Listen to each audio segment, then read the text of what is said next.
So, Kurt, we just got out of a forum and discussion about new ways of displaying information, whether it be at a metro rail station or at a bus stop, and Or a coffee shop. or a coffee shop, anywhere you might be. And I wanted to kind of take a step back from all the great ideas that we heard in that discussion and talk a little bit about the data that feeds those amazingly huge displays that are going to give you all this information and the quality of that data. Right, absolutely. It's the sort of thing where if people are walking by a bus stop and it says that the bus is coming in 2 or 3 minutes and the bus doesn't come in 2 or 3 minutes, they lose confidence.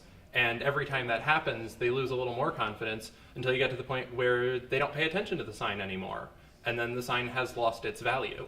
And especially you can have this like watershed moment where they're, already late for something and they're waiting for a bus or train and it's not there, and then they just give up and they're done. So basically, no matter how great these signs become, the data that feeds these signs has to be accurate and has to be reliable, or people won't care. They won't look at them to begin with.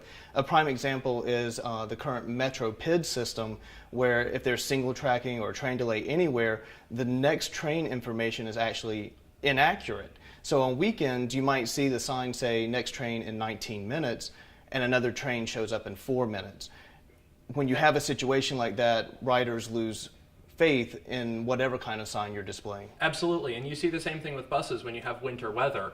A lot of times buses get detoured because they can't go down little side roads or things. People need to get that information, and it's got to be timely and it's got to be accurate the first time, because if you send somebody off to walk down a snowy road for a mile to get to a bus stop where there's supposed to be a bus and no bus shows up, they're going to be very angry. Like, you're actually wasting people's time with bad information.